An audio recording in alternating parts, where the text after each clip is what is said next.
Hello. Good morning, everybody. It's time to get going on the next talk. My name is Paul Andrew, and I'm a technical product manager working at Microsoft on the .NET Framework team. And this talk is an introductory walkthrough of Windows Workflow Foundation in a web workflow project using Visual Studio 2008. So I hope that's the talk you've come to hear. If it's not, please go find another one. I'm going to assume that you have some .NET developer experience. We're not going to be teaching you about how to write code. This session is about a quick start sample for getting together workflow and ASP.NET.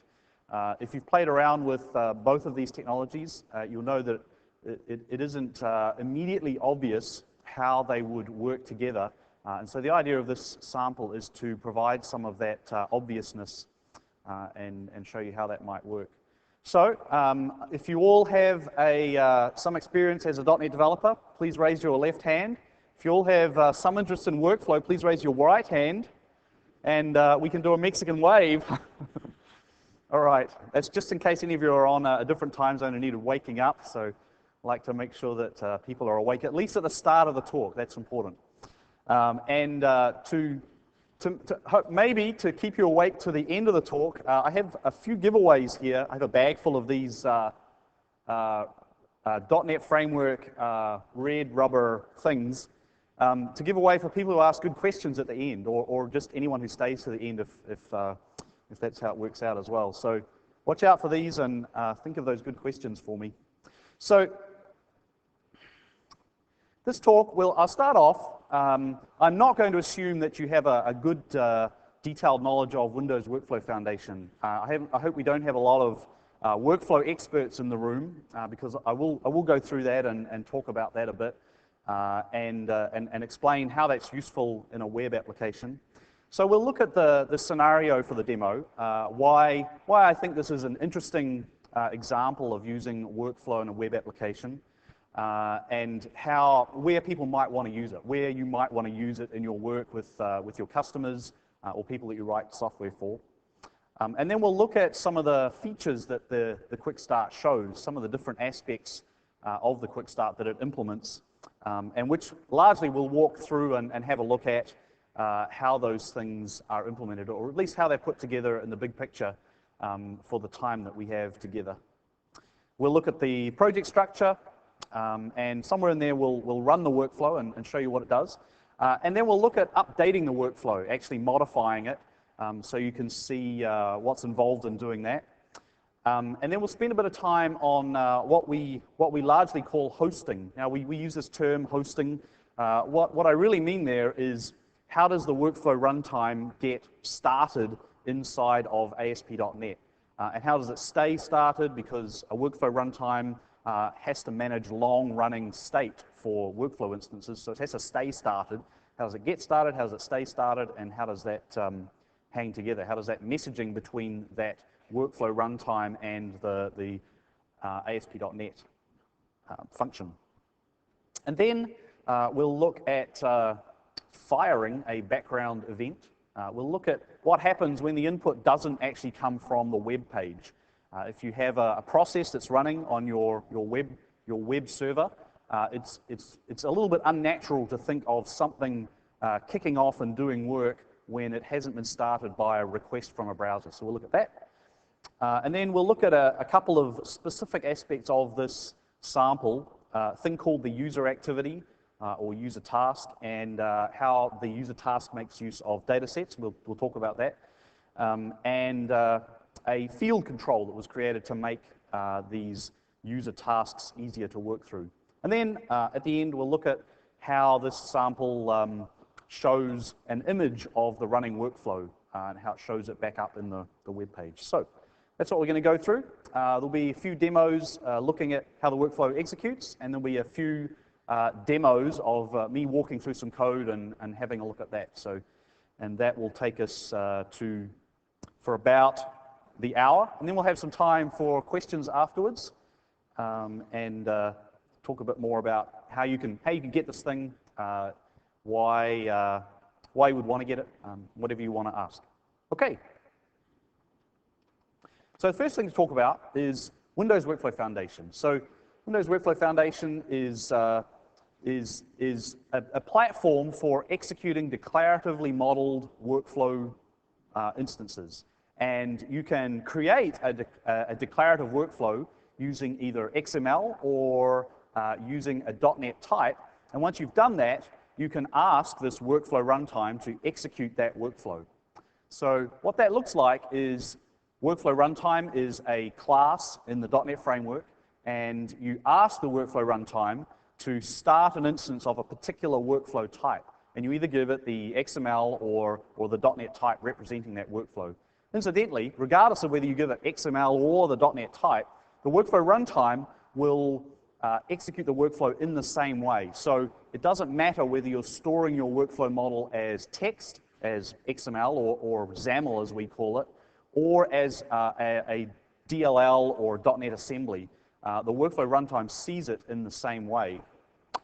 So this workflow runtime executes these workflow instances, and the first thing that you might think of, well, hey, why don't you just write some code to do whatever's in that workflow? So what's the value of using workflow? There's three things that we think about. One is the idea of getting transparency into a long-running piece of work.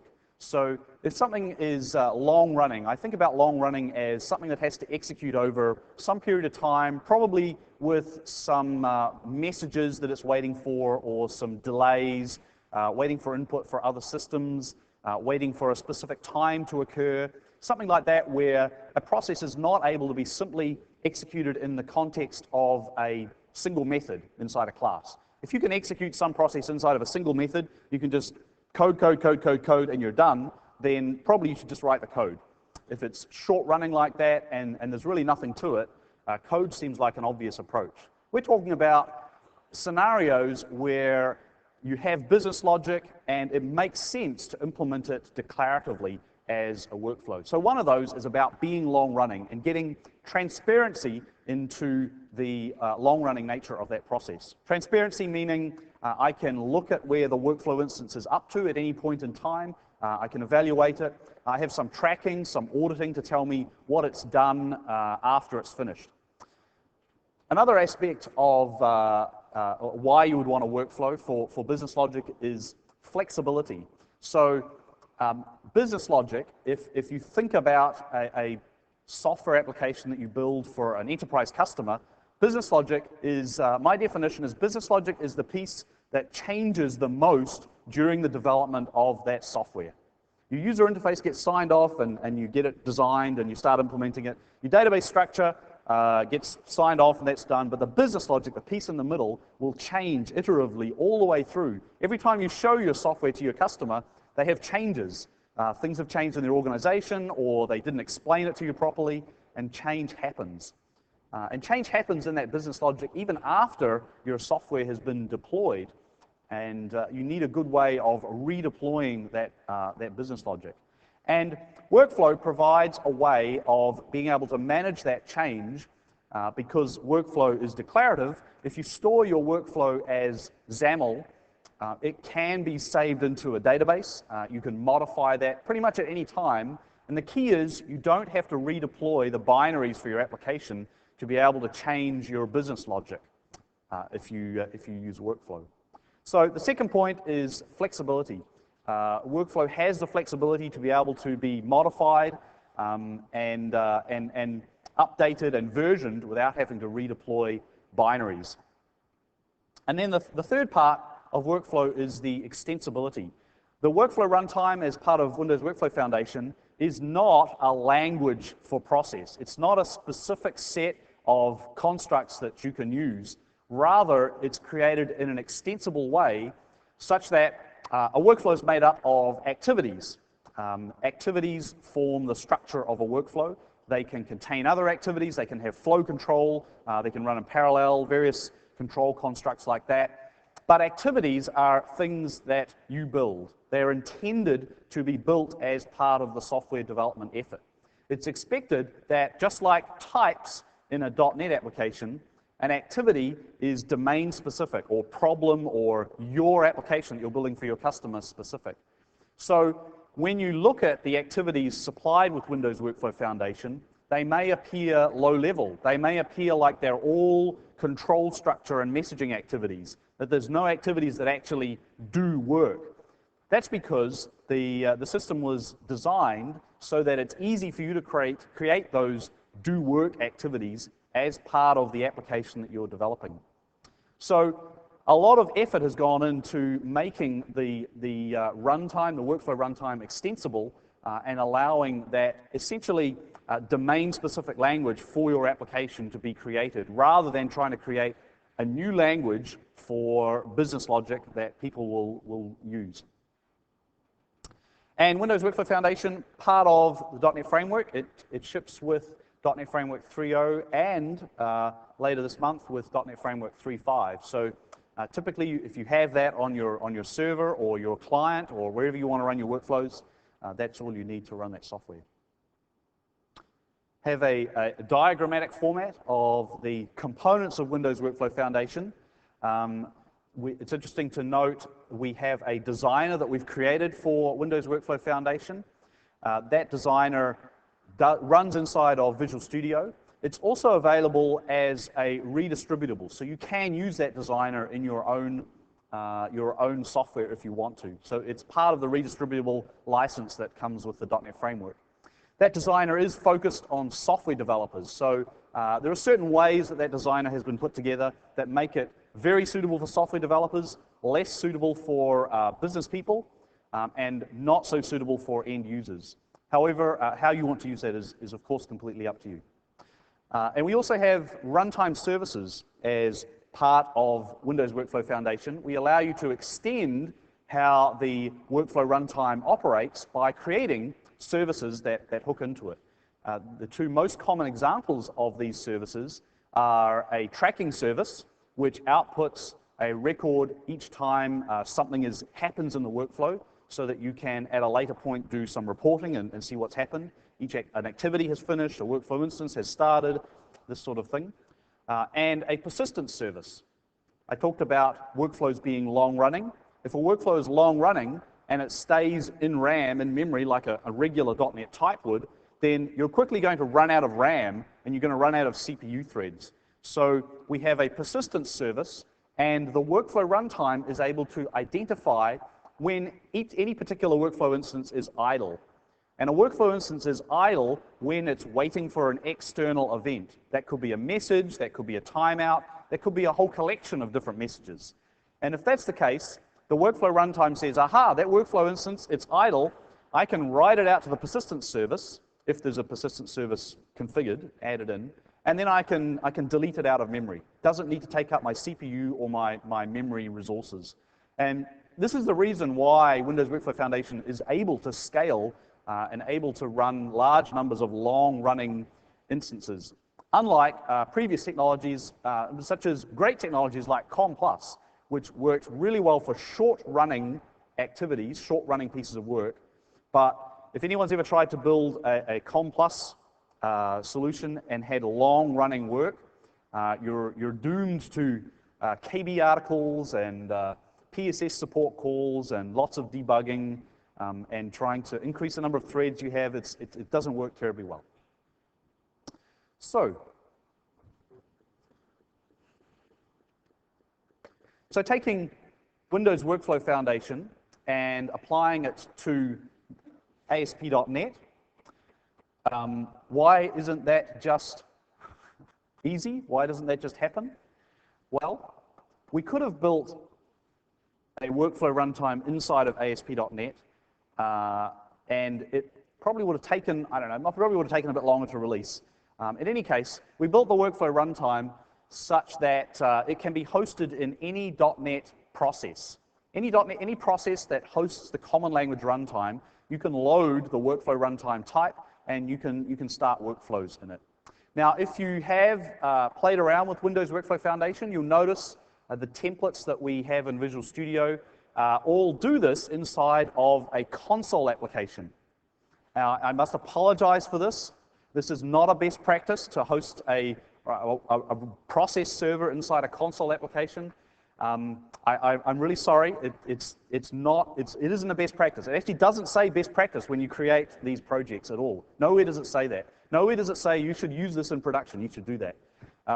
So it is useful for trying out your first few workflows and starting to understand the technology, simply because console applications are really simple. They're really straightforward. They don't really get in your way and put any roadblocks for you to fall over and do things. So that's the reason why it's a console application, because it's the easiest thing to get going. In practice, in a real solution, I would never expect to see a workflow running in a console application. Well, I guess you could imagine maybe you wanted to create a clone of MS Build, for example, and you wanted to compile a whole lot of different projects, and you wanted to use a workflow to show the order, the steps that was running in, and maybe you had some things in parallel you wanted to run. So maybe you would use a workflow inside a console application for that. But in the most common example, you're likely to be wanting to host the workflow runtime in either a Windows NT service or inside of IIS, or maybe in some other server that you have already built as part of your software development. Remember, Windows Workflow Foundation is intended for people building software. You're building a server application already, and we help you with this runtime. So, we don't have this out of the box. And this demo, this scenario, shows you how you can host the workflow inside of ASP.NET. And the little scenario that I have is focused on the area of business logic in that application. And it's around a small team processing work items that come into that team. And the team has 4 different people who are Charles, Eugene, Jane, and Rachel, and they have different roles on the team. And the scenario that we'll go through is very simply requesting some catering for a meeting, and that catering is requested, it needs to be approved, and then after it's approved, the catering needs to be ordered. And so there's 3 steps in that process. It's very simple. You can see the workflow on this slide that we will be going through. The first step is simply entering the request. You can see there. And then the next step has 2 items that it waits for. And this is actually waiting for a message to come in. One of those messages that comes in might be that the thing has been approved, the catering has been approved, and that is on the left-hand side.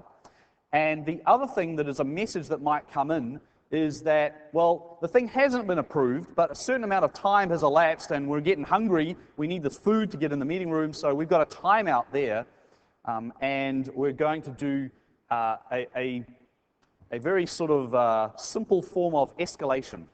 Escalation is a common thing that we use in human-type workflows, where if somebody doesn't do anything about it, they don't respond to your message, you escalate and you do something else. In this case, our escalation is we're going to set work items to decline. We're just going to decline the request. And then both of those, the left and the right path, end up down the bottom. And the final activity down the bottom is, what are we going to do about this? If the catering has been approved, then we're going to order the catering. If it hasn't been approved, then we have to do something else.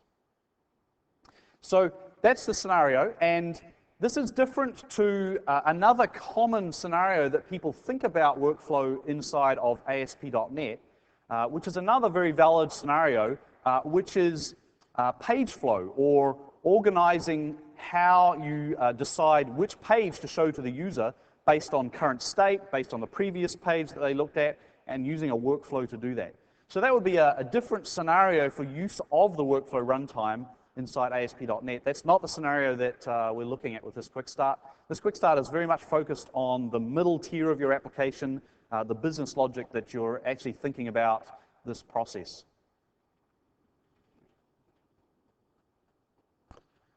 Okay, so the solution that we have, and this is a small piece of the UI that you can see for the web application.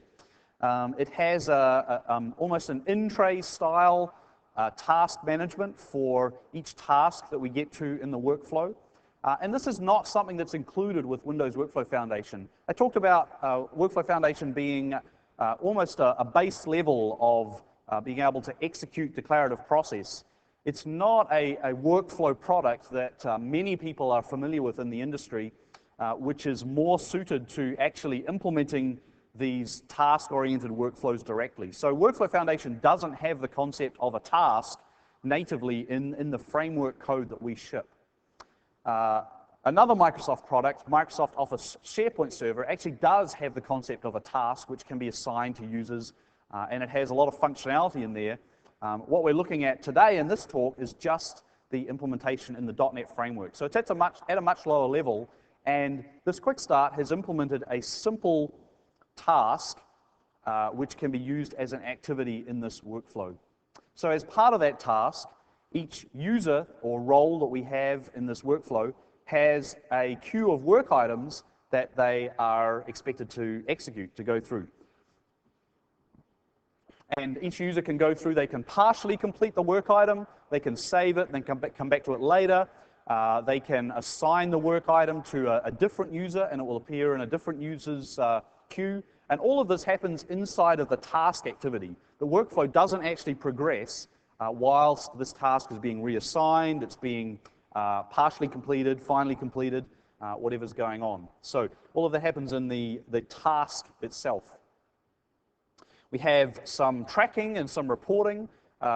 Another thing that Windows Workflow Foundation doesn't come with out of the box is an end-user reporting infrastructure.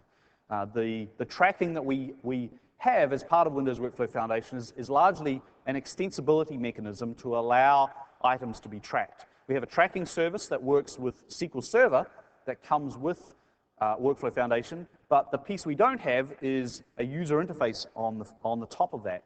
So this sample has a very simple way of looking at the tracking database and identifying what workflow instances are executing right now, which ones have been completed, what steps have happened.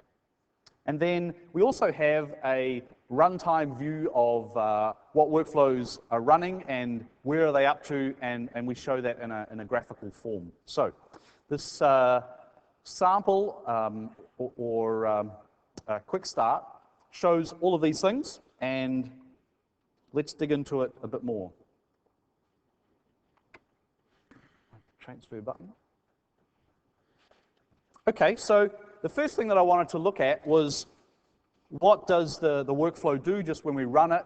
And so we're going to go through this very simple, possibly not useful enough to actually implement, but a very simple scenario. And I'll just use F5 to start the workflow.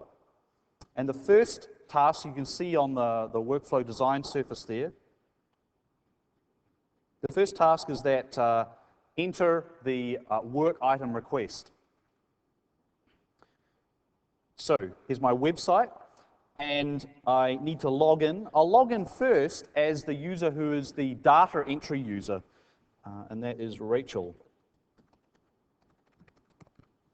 And we're using the personalization and login control that just comes with ASP.NET.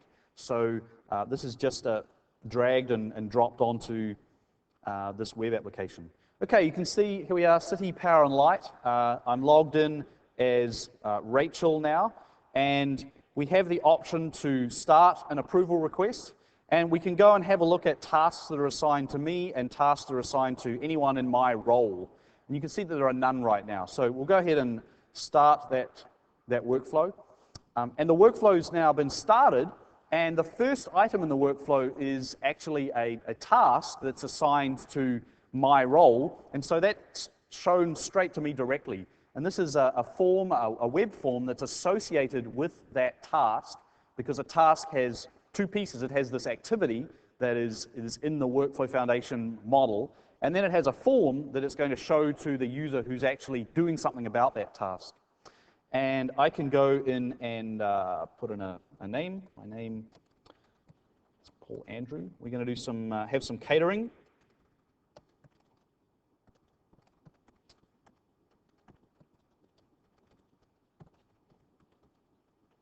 And we'll order that for today.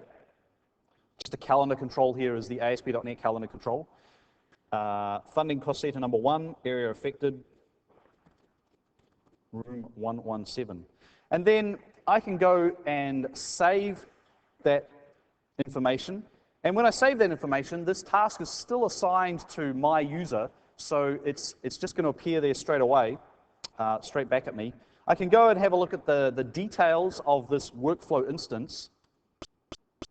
And when I look at the details, it shows me an image of the workflow model, and it's actually highlighted the activity which is currently being executed in that workflow model. So you can see we're at this enter approval request activity, which is an activity that is part of this quick start and is the activity that is essentially the task that's assigned to me, this user. In Workflow Foundation, this activity is actually an activity that waits for a message. And so all the workflow is doing while I'm hanging around here and doing stuff is it's idle. The workflow is idle, and it's simply waiting for a message to be sent back into this activity to say, yeah, this activity has done something, it's finished, you can carry on with the workflow, right? Does that make sense? So most of what this task activity actually is outside of Workflow Foundation. It's just basically waiting for a message, and that workflow is idle. It can be persisted out to the database if you have a persistence service enabled.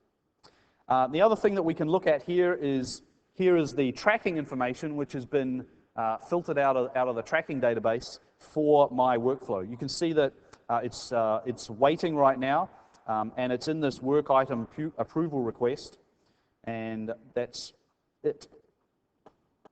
I can go ahead and assign this to another user, and such as Eugene. And if I go and do that, the task is reassigned, and I can go back and log in as Eugene. And then I see that Eugene has this task item in his task assigned to me. So we can go on and have a look. We see the same task, and if I look at the details, I'll see again it's still sitting on the same point. So nothing actually much has happened. If we go back into the request, I can go in as Eugene and submit the request, and that shows me that the task is complete, and Eugene doesn't have any tasks.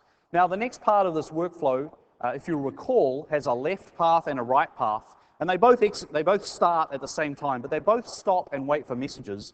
The one on the left path is waiting for an approval message. The one on the right path actually has a 5-minute timer, which is a message that comes back into the workflow runtime to say, hey, it's timed out. So let's go down the left path. I'll log on as the approver, Jane. And you can see that tasks for anyone in role, Jane as the approver has this work item request for approval. So if we go in and open that up, you can see that this is actually a different ASP.NET web form for this second task in the workflow. And all I have is the option to go in here and approve the request or not. So I'll go in and approve that. It says it's complete. And now the approver work is finished. I'm going to go back in as the worker, Rachel, and log in. And you can see that the worker has a task, again, work item awaiting resolution. Now, work item awaiting resolution, if I go into the details and look at that workflow, you can see that the highlight, this little square and the dotted line, is around the wait for resolution task now. So the workflow instance has progressed, and it's gone through this manager approval. It's had its approved, has been checked off and submitted, and now we're down here waiting for resolution. You can also see the status is mosey along there. So we can just go back in here, and we can say ordered food for 117. And then when I submit that, the workflow goes away. So the last part that I'll show you is we have an administrator. Because this workflow has now disappeared off everyone's lists, I might want to go in and have a look at the completed workflows. So as the administrator, I have this extra menu over here, administration. I can go in click on completed, and I can see my workflow instance is not in the persistence database anymore because it's completed. We keep a record of it here, and I can still go in and have a look. You can see that it's finished, and here's all the final tracking information for it. So the administrator doesn't have any tasks to do though. So that's the last part of that. So that's the simple walkthrough of the scenario and how it works. Let's switch back over.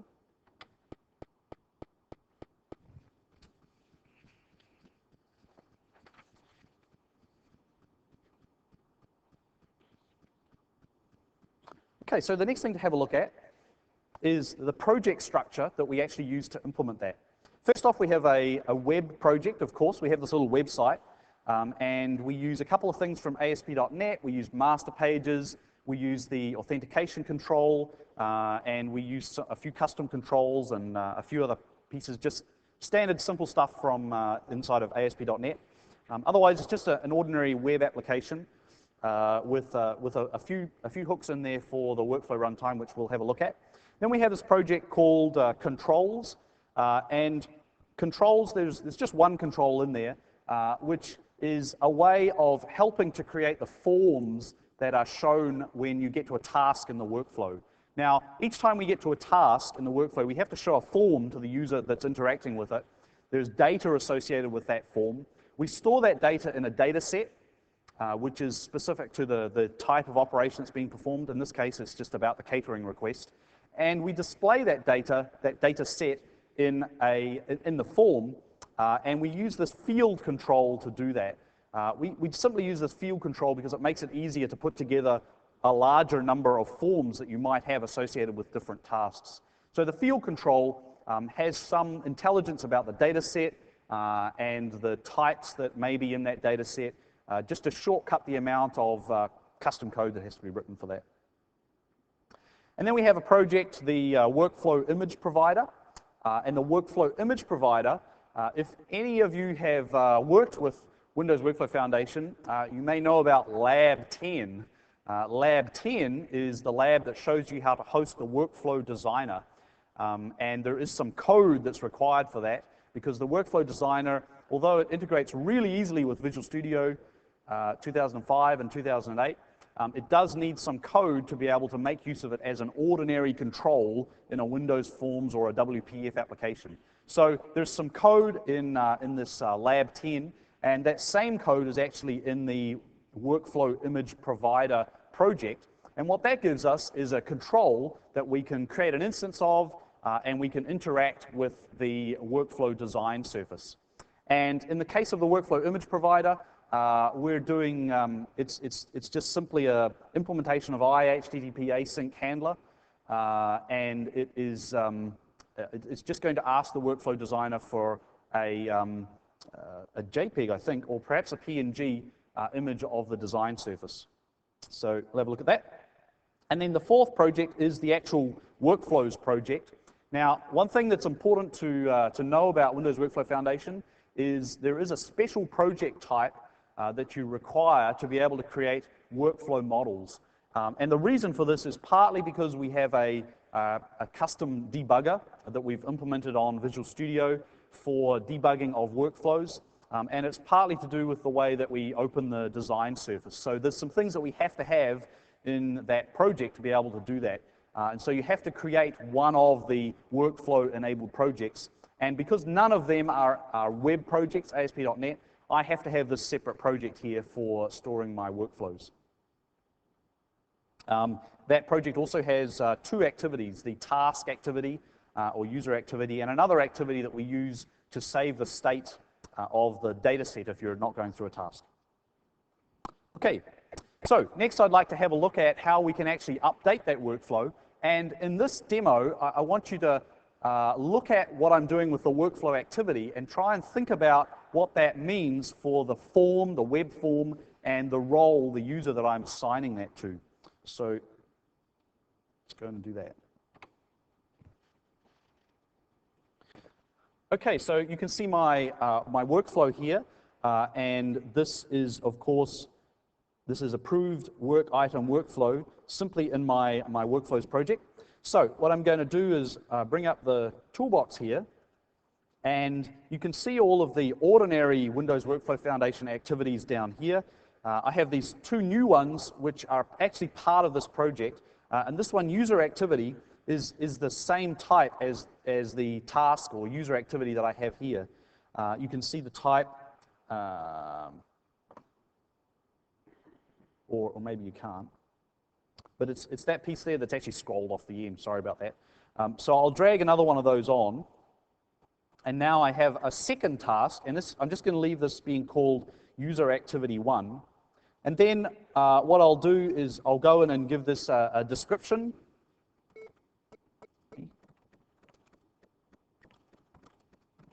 We'll just call this request another check, and we'll leave its activity type as enter approval request. Now this activity type defines what form is going to be displayed to the user that works on this. And then dataset here is a property that defines what data is going to be used to populate that form. And this is an important point because the data that's used to populate that form is data that is stored with the workflow instance. And in our case, it's stored in this, this property on the workflow called work items. You can see that this is of type system data dataset, and we'll go and assign that property. You can see that the properties assignment that we do with an activity in a workflow looks very much like any other UI control in ASP.NET or Windows Forms. It's actually a binding to the property which involves the type, and it's a type-safe binding which is managed by the workflow runtime. So it's not just copying the data out of one place into another, but we're creating a binding or a reference to that data from this activity. Okay, so that's the data. I've got my form, and I'm going to leave the required role as administrator. You can see my options there: administrator, manager, work item requester, work item resolver. If you were following along really closely, you'll know that Charles is the administrator. So this is going to mean that I have to go in as Charles to see this task when I get to it. Okay, so we'll go ahead and save this and run it. And then we'll have a look at the modified behavior of the workflow instance once that website comes up.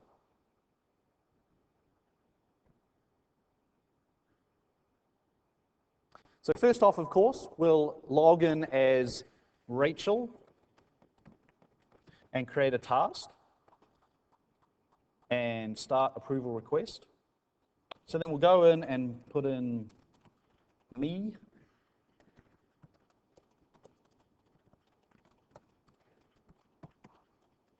I hope everyone's not getting too hungry with all this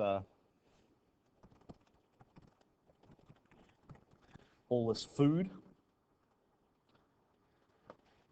And we'll put in the funding cost area 1, area affected, room 117. And then when I submit that, we see the task is complete, and there's no outstanding tasks.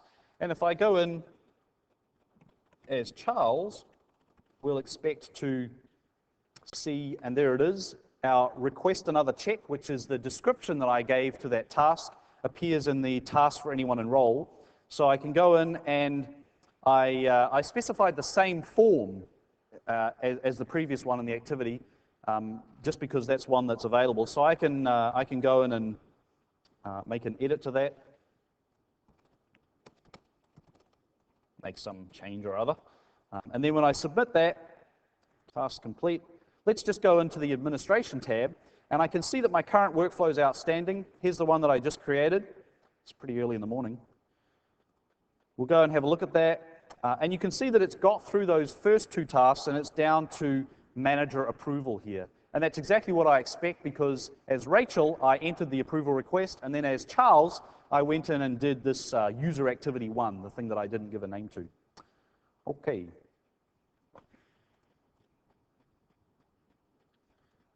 So it's pretty easy to go in and create workflows and modify them and use them in this structure. And now let's dig in. Let me go and delete that. Dig in a little bit more about how this structure is created.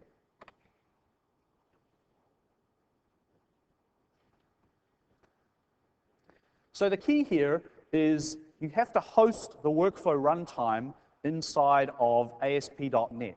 And the first thing that you want to make sure is that the workflow runtime is, you know that it's a .NET type, you need to create an instance of it, and that instance needs to hang around while all your workflow instances may receive messages or may need to be queried and accessed. You can shut down the workflow runtime and start it up again, and it will go ahead and pull those instances out of the persistence database. However, that just seems to me like it's going to take more time to do that because there's overhead involved in starting the workflow runtime. There's overhead involved in validating new workflow models in the workflow runtime. So once you've validated them, you don't really want to shut the workflow runtime down and then start it up again. Also, if the workflow runtime is shut down, it's very difficult to have messages be received into the workflow runtime because it's not there. If you have workflow instances that are idle and they're either having timer messages come in or they're having messages from any other sort of system or from your website come in, the workflow runtime has to be there to essentially listen for those messages because your workflow instance is not going to be there. It gets persisted out to the database. Okay, so what we do here, and this is in the constructor of a static instance of a class that we have, which is part of the web project. First off, we get our connection string to our database. We're going to make use of a database for our persistence storage and for our tracking of what the workflow is doing. And then we simply create an instance of the workflow runtime,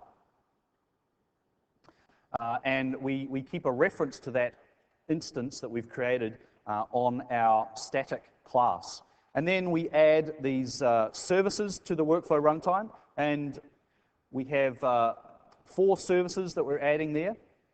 The first one is the tracking service, and that simply allows us to track activities that occur when workflow instances start and that sort of thing.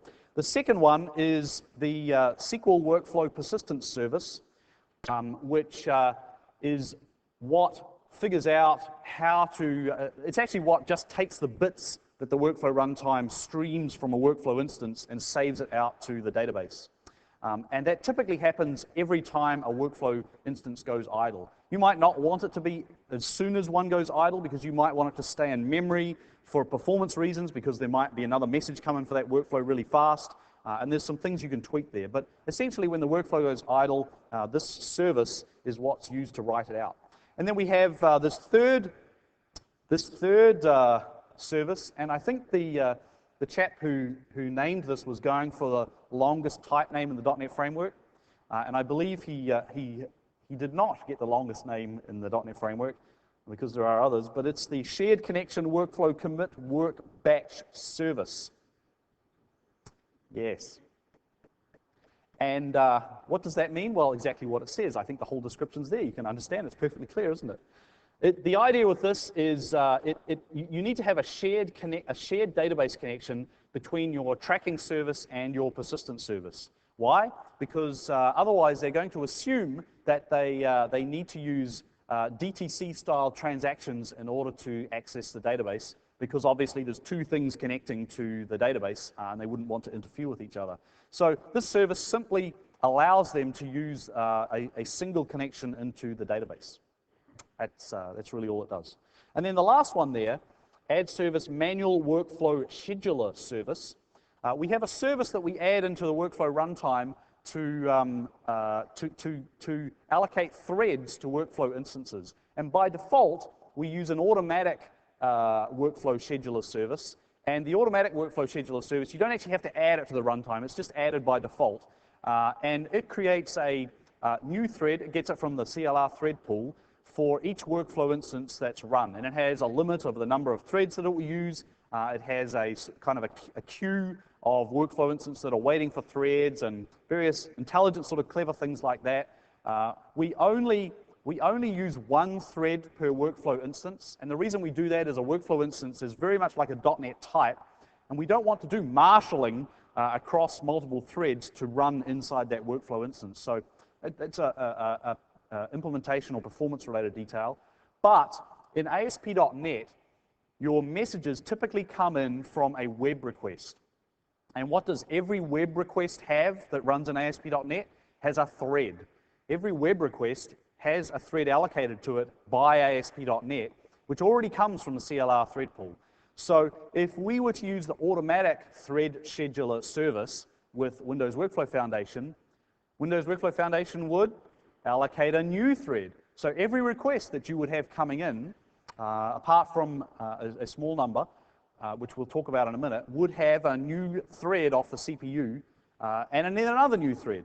And then, of course, that's bad because you're gonna use more threads on your machine, and eventually this is going to lead to a thing called thread contention, where you have so many threads running on your machine that your CPU is spending more time switching threads and copying data in and out of RAM into CPU registers than it does actually executing the threads. So thread contention slows your machine down. But the other reason we don't want to do that is we don't want to do marshalling between the ASP.NET page and the workflow instance if we can avoid it, because that's going to slow us down as well.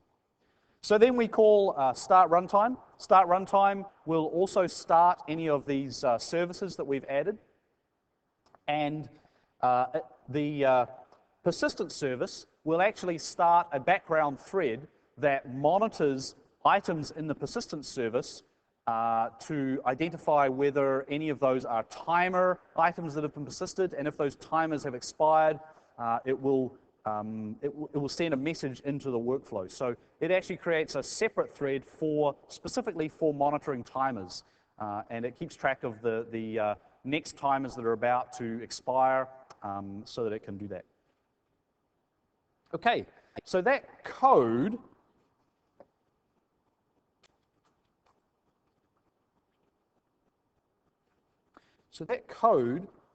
is actually just in this file, user activities helper constructor, and I'll just switch over here and show you where that is. And so here is the web project, and we've got our app code, and then in user activities helper,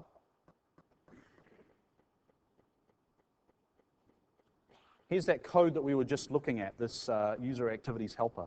And this type is simply constructed in the startup of the web application.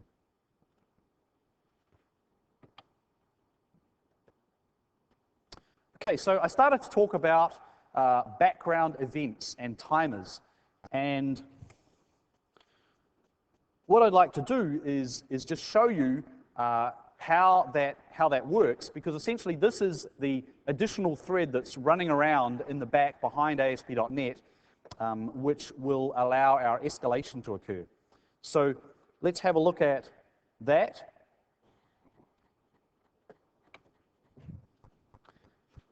Okay, so here's my workflow that I have, and this time we're going to go down the escalate path.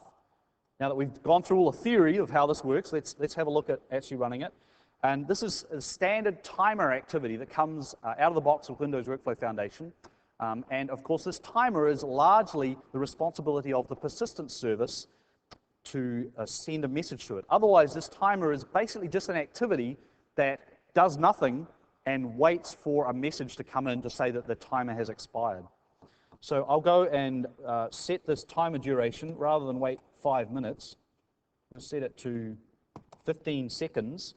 And then the other thing I'll do is I'll just go and set a breakpoint on this activity here that occurs immediately after the timer has expired. So we'll see that come up in Visual Studio. And now, because, and here's the trick about, one of the tricks about having a workflow project, you have to have a workflow project in order to be able to use the debugger. And you'll notice that my default project here is my web application. So my web application, I've got this little ASP.NET development server here. That's the process that's running my web application. It's not a workflow project. And there are two ways to get around this, because I want to debug my workflow, not just code or some other. But to do that, I have to have started from a workflow project. But I actually have a web project, and I'd like to start the web development server to do that.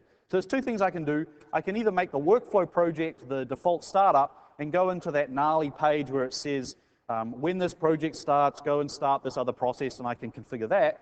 Or I can do what I like to do, which is just go in and say attach to process, and I'll go and find that web development server there.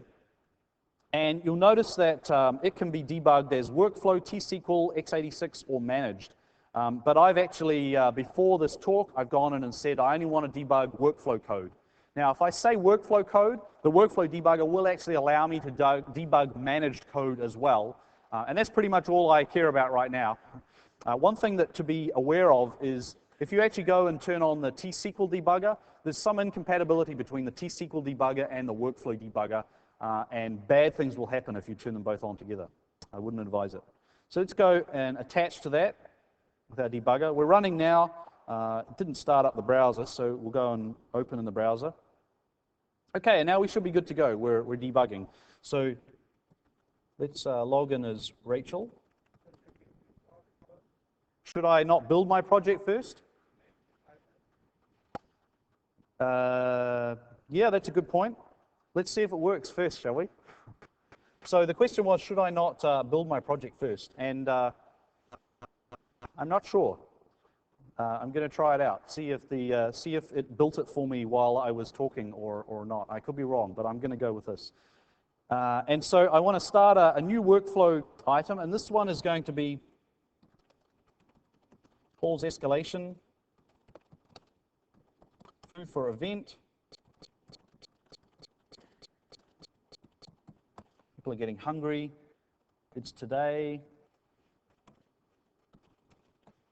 Okay, and now this time when we submit it, it says task complete, and then we stop. And remember, the escalation should be going for 15 seconds. So if I talk for 15 seconds, we should see it come up in the debugger.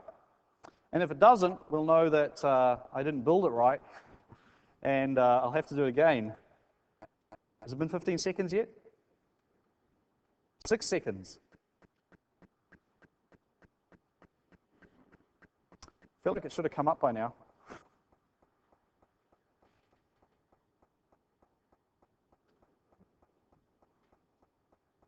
Maybe I should have made it shorter.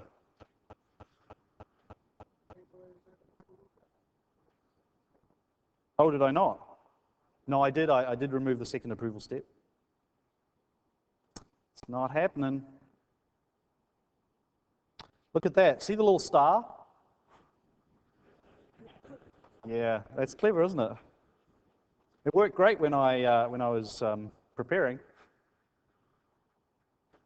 So I'll just stop the debugger here, and we'll press the save button. Build the solution. We could have just, of course, waited 5 minutes, and it would have come up. Okay, build succeeded. So I'll go and attach to that process again.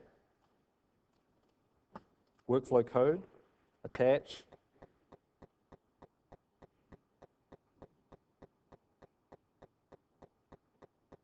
Attaching. It's attaching. And now open in web browser.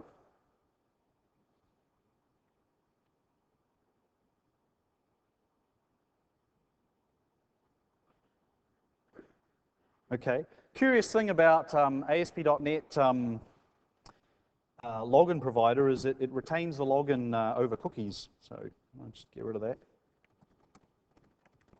Login as Rachel again, and we'll go and start another one of those. Right.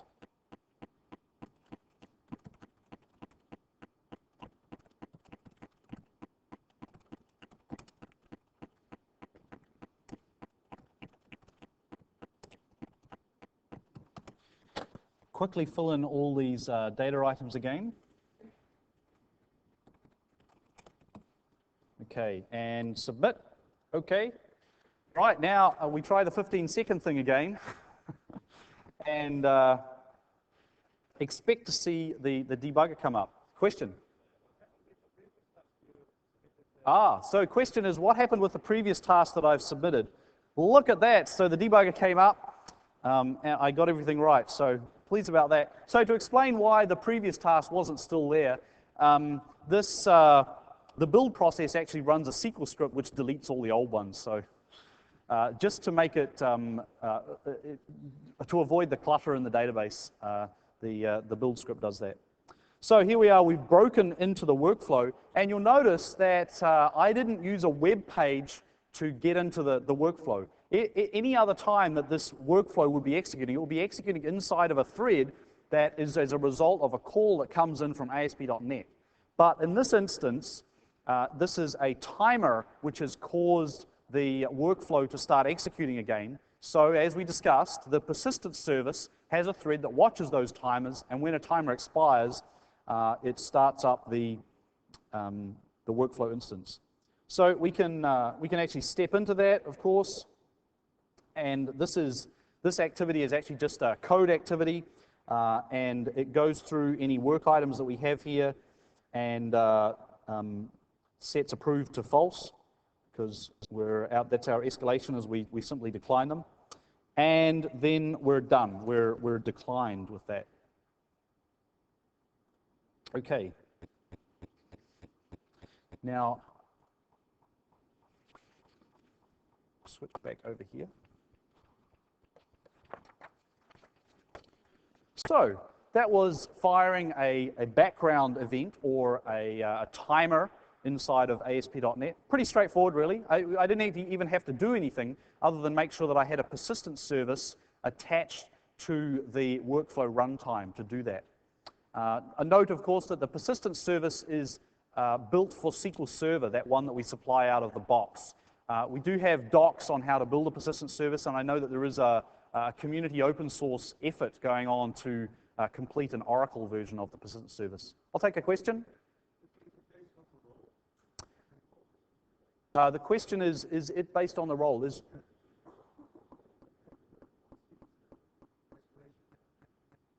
I'm not quite sure I understand the question. The tasks are assigned to a role. So whenever you get to a task and actually we're going to look at that a little bit more in a moment, so maybe that'll become clearer. But each task activity, and this is the custom activity which has source in this quick start, has a role as one of the properties that we looked at. And of course it's the thing that we're talking about right now. So this user activity is one of the custom activities that's part of this project, and the user activity represents a task, something that has to be done. And we configured one when we added it in and modified the workflow. You have to specify a role that this task is going to be assigned to, and the task will only appear in the queue of people in that role. You also have to have a form which tells it what ASP.NET web page to go to, and you have to have a data set, and the data set points to, well, where is the data that I can get to display on that form. The data set is actually stored in the workflow instance, but it is originally just pulled out of the database, and it's stored back into the database at various save points in the workflow as well. And the last thing we had is like a description, which was just the text that comes up in the tracking when this task is executed.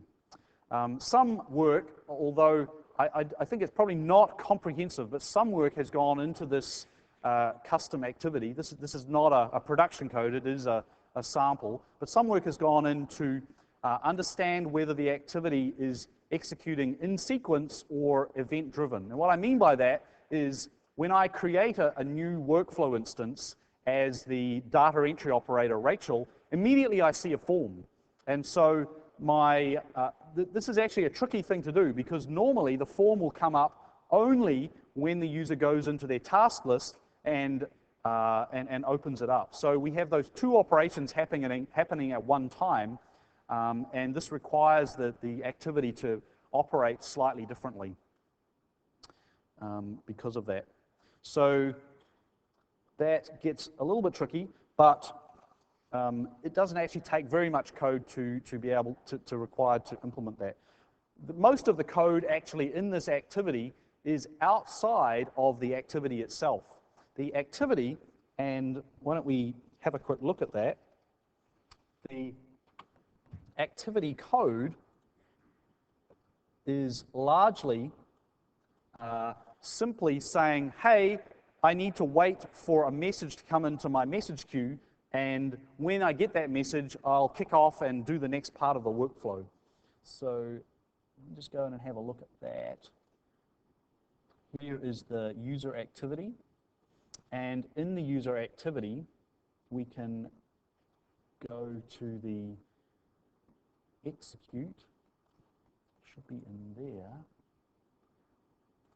And here is the execute method here. And the execute tries to complete immediately to see if it's already received that message. And if not, all it actually does is subscribes to a message queue waiting for a message to come in to say that that submit button, remember that submit button that's on all those forms? When that's clicked, it subscribes to that message and then it returns. And it returns as executing. So the activity actually executes and it's finished, and it's not taking up CPU or anything, but it has subscribed to this event. So the workflow runtime knows that that activity is still in process. Although it's not using the CPU, it's waiting for that message to come in. And when the message comes in, the activity will be kicked off again and told that that message is there so that it can execute it, save to the database, and complete. Right? So an activity, although it is long running, it still can't sit there on the CPU and execute, execute, execute. So we have this pattern that we use as part of that.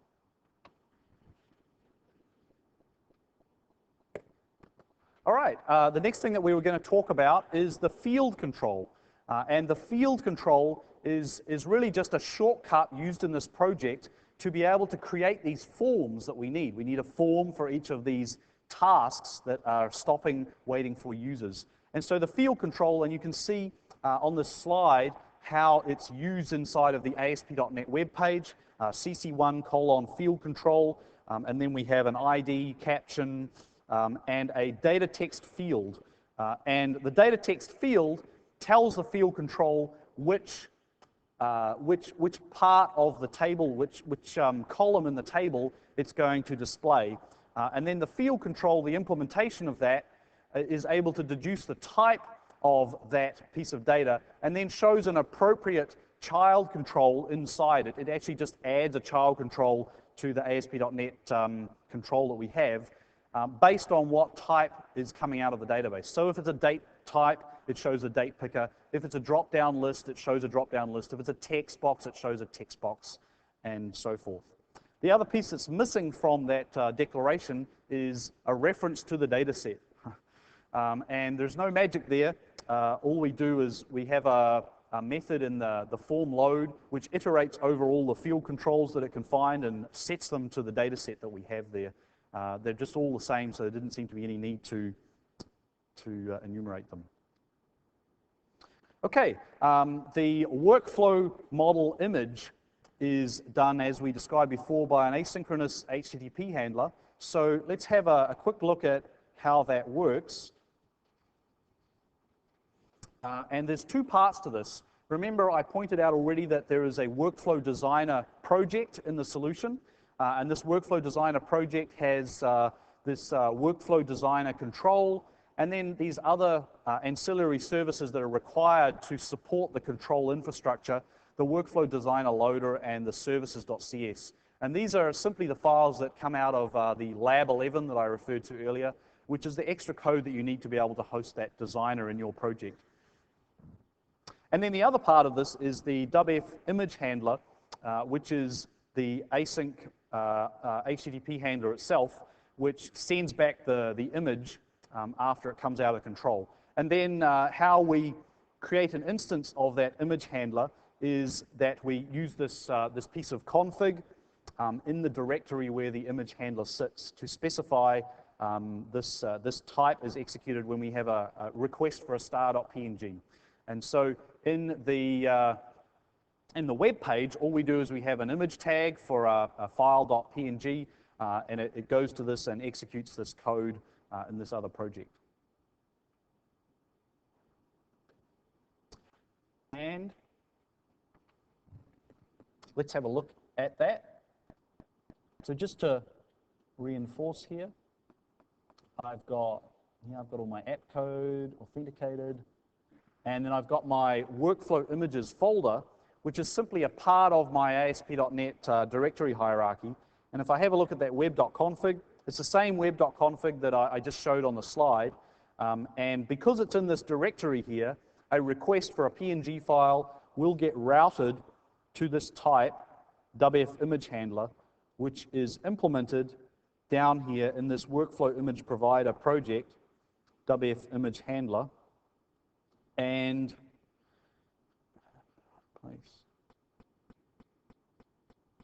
begin process request is what is actually called by ASP.NET.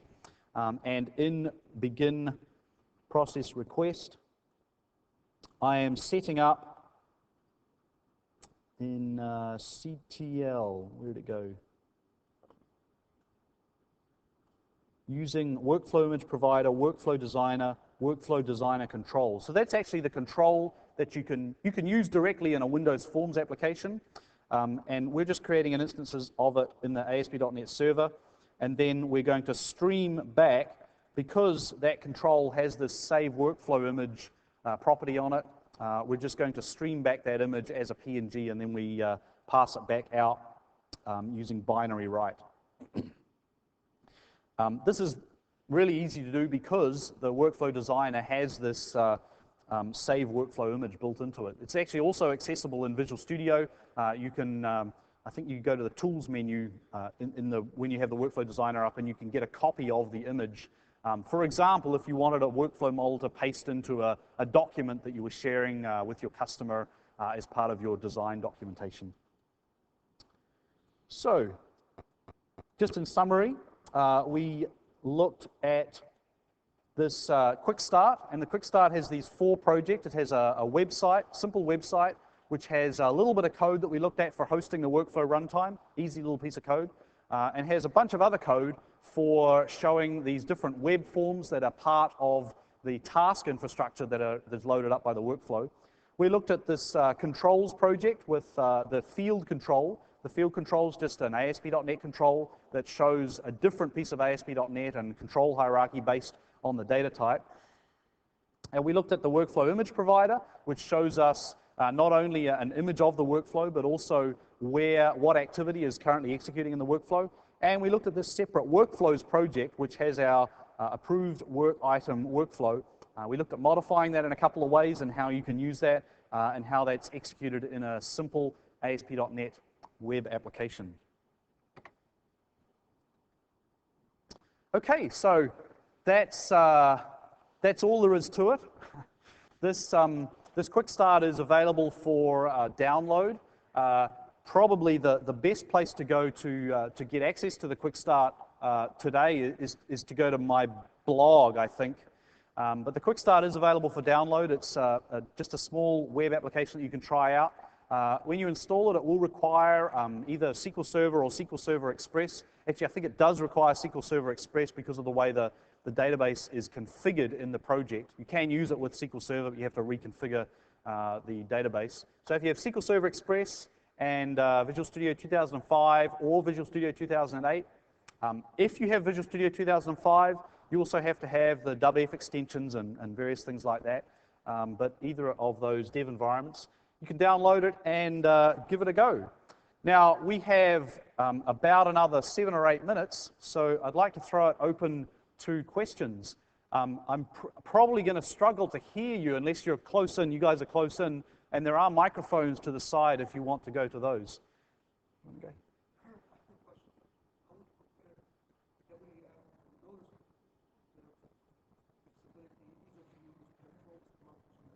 So the question is, how would I compare WF to something else? Lotus? You mean notes? Oh, well. I wouldn't. That's probably a longer conversation than. Let me just say that if you're an ASP.NET developer and you're interested in Windows Workflow Foundation, don't go and start developing in Lotus Notes.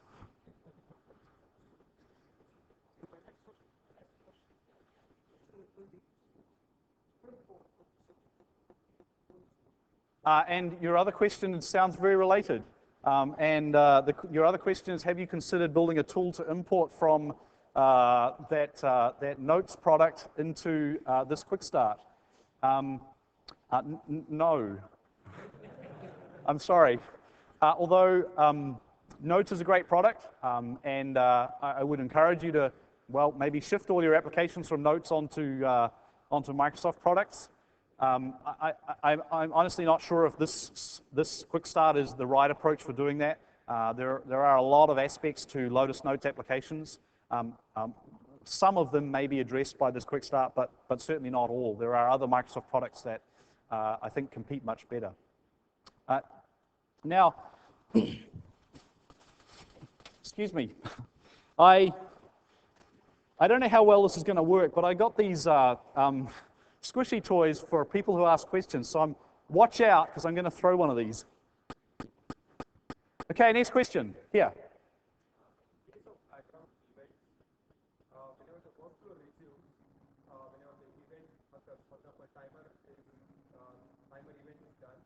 So in that case, do I get the user identity as of when it was started, the workflow was started, or? So the question is, in case of timer events, what user identity do I get? Now remember that the user identity that's associated with these workflows is the ASP.NET web login. You're not going to get that because when you're running in that thread, you're not actually running in the context of an ASP.NET request. But you will be able to see who this task is assigned to, because that's stored in the workflow, and you'll be able to see what role it's assigned to as well.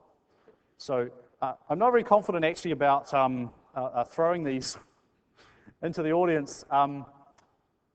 So you know what? If you ask a question, or if you just want a red squishy thing, I have a big bag of them here. And there are probably about as many as half the people in the room. So go ahead if you want to grab one of these. Next question.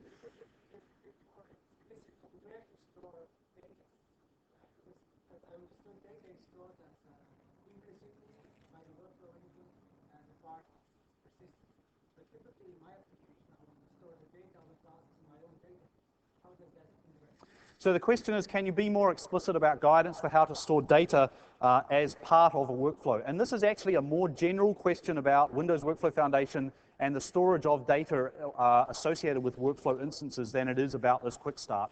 And actually, it's something that does lend itself towards a reasonable amount of thought, because workflow instances are, of course, persisted into SQL Server, so you might think that you could put any data that you wanted to associated with the workflow instance into SQL Server.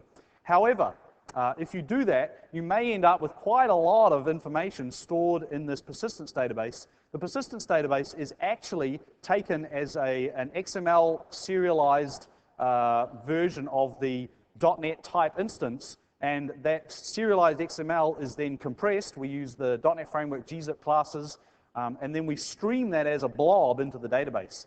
Now, if you're happy with your data, your instance data to be stored like that, that's awesome. There's a couple of reasons why you might not want to have all of your data associated with your workflow stored that way. One, you already have a database, and it's not even on SQL Server, or maybe it's on a mainframe, and you don't want to make a copy of all that data. Two, you have large video files or something that's associated with your workflow instances, and they're actually stored on a file system. Don't load those into a .NET type. You're going to run out of RAM on your machine, and we're not going to be able to serialize it. Three, you simply have extremely high performance needs, and the extra operations of serializing a type out of .NET into XML and then gzipping it is overhead that you can't afford. In many of these scenarios, it is worthwhile to have an ID into a separate database, and that ID is then stored in the workflow instance. Another reason that you might want to do that is if you actually need to look up the data that's in a workflow instance using an index into a SQL table. We don't provide indexing or reporting into instances of workflows. So 4 reasons why you want to do that.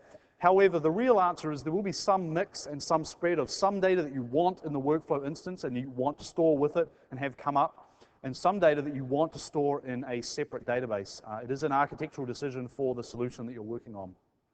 Next question here.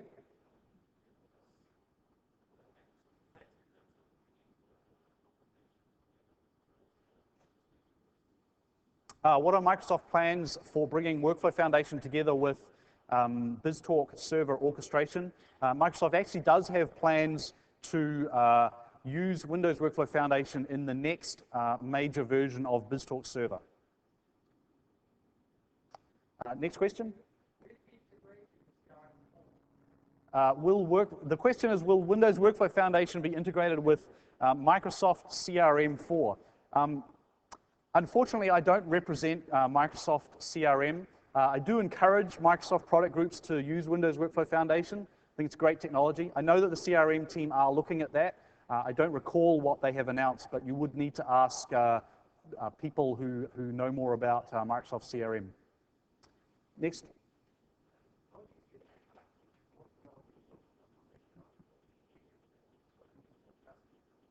The question is, how do I see an impact that Windows Workflow Foundation might have on dedicated, and I'm going to say workflow products to differentiate from the engine that we've built. And the example you're giving is source code K2.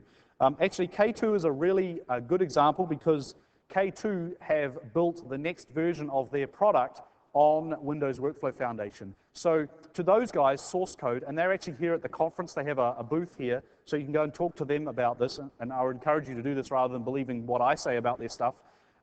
They actually saw Windows Workflow Foundation as an opportunity to not have to write all that code anymore. They can simply use our workflow runtime and in their product instead of having to maintain their own.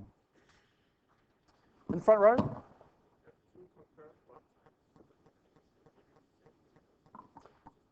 So that's the last question I'll take. I see flashing lights in front of me, so I've run out of time.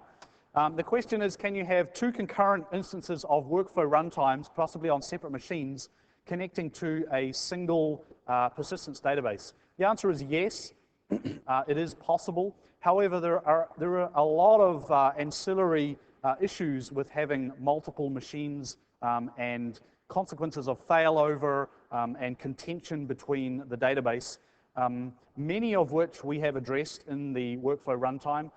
Specifically, we have addressed enough such that Microsoft Office SharePoint Server can build a farm of workflow servers connecting to a single database. So they were our test customer for that. You might find if you implement it yourself using the workflow runtime that there is a lot of extra code that you have to write.